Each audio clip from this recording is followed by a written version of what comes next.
Evan Carmichael. Evan Carmichael. His name is Evan Carmichael. Evan Carmichael. I'm here with Evan Carmichael. The young, super successful entrepreneur Evan Carmichael is. Evan Carmichael, believe. This guy is a force of nature.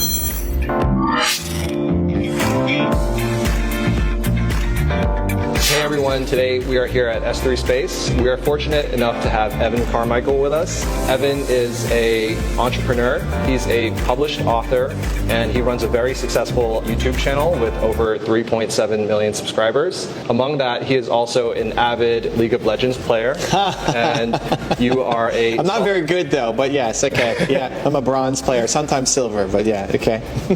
And he is a salsa dance studio owner. Evan, thanks for joining us today. Thanks for having me, man. So Evan, throughout your career, you've produced over 10,000 videos. I'm so curious, how did you do that, and what have you learned along the way? A lot, but first off, when I started was 2009, so it's been a while of making videos. I didn't just instantly make 10,000 videos, and I struggled. And I was a typical person in making videos where I opened my channel in November of 2008, and I didn't post my first video until April 2009. I wanted to start a YouTube channel and didn't do anything with it for a bunch of months. Yeah. And then I made my first video, and I was worried about it being perfect. And so I had my friend who had a video production company come and film with me. And I tried to memorize my script, and I wore a suit and a tie because I thought you had to look professional. And it took the whole day to make one video. And then we released that, and then I didn't make another video for a couple months. And I just realized, man, if I'm going to get good at this, I need to do a lot more repetitions. I need to just start making content. I made it less perfect, and I just made videos on my own. And I made all the mistakes in the world. I forgot to turn my sound on. I forgot to put a light on me. All sorts of different mistakes. But the most important thing was to just keep making content. You said some very nice things about the growth of the channel and everything we've done, but the first year I had 25 subscribers. So it's not like overnight success, right? And it took me 5 years to get to 2,000 subscribers. So most people would give up within, you're doing it for 5 years. It wasn't that I did it for 5 weeks. It was 5 years and I still had 2,000 subscribers. And on my website I show year by year how many subscribers I gained. In the first 5 years I went from 0 to 2,000 something. And then the next 5 years I went from 2,000 something to 1.3 million. And then you kind of kept growing from there. And so I wasn't really talented. I'm introverted, I'm shy, I don't like being in front of the camera. I've gotten used to it because we've done so many videos. When you're 10,000, you do anything 10,000 times, you're probably going to, get good at it. It's what's the Bruce Lee quote? I'm not afraid of the man who can punch, tried 10,000 punches, but the man who he can do one punch 10,000 times, right? It's like you're going to get good at something if you practice something tons of times. So I wasn't very good. I sucked. I wasn't getting results. I wasn't making progress. But I wanted to just get better at it. And so with the repetition, with the practice, then doing a bigger setup like this, becomes more normal.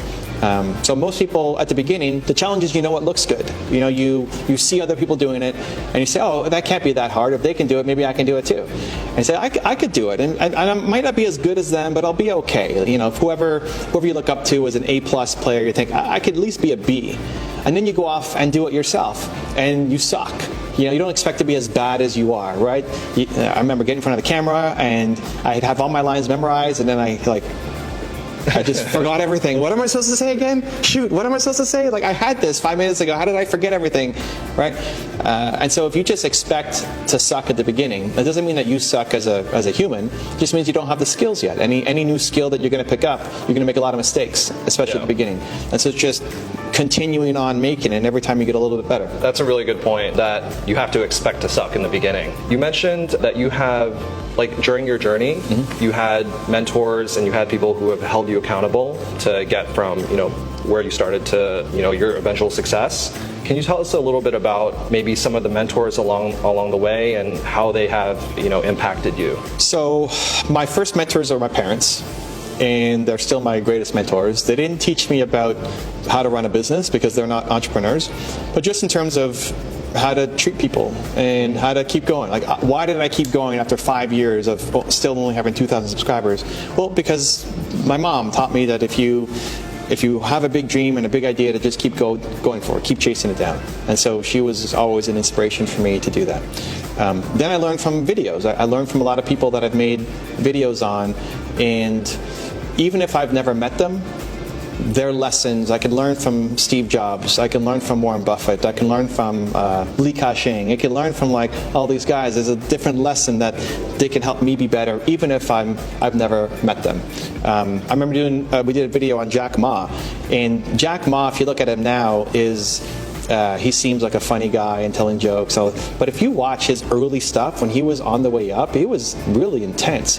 We posted this video of him speaking all in Chinese, but it had subtitles, and just how aggressive he was at wanting to build Alibaba up was inspiring. You know, and like, I've never met Jack Ma, and I may never meet Jack Ma, but I can still learn from his success. And so mentors can be real people who you connect with and meet, but they can also be people who you're learning from videos, from podcasts, from books, from shows that you're watching. And so I've always made an effort to, whatever I'm trying to learn, especially now, there's somebody online who's making content about that thing. You know, when I was growing up, it was a lot harder. You'd have to have somebody, you have to go to the library, or you'd have to have somebody, like, who goes to the library anymore, right? We're all going online and we're finding mentors. And if every day you filled your head with people who inspired you, who made you think bigger, who made you feel like the things that you wanted to accomplish were possible, and you watch the video of them every day, you will start to think differently. You will start to have more motivation. You will start to think bigger and feel like it's possible. And so those have been the greatest mentors in my life. My parents, who taught me how to, be a human, hopefully a good person, and then all of the online mentors that taught me amazing things to help me make progress in my business.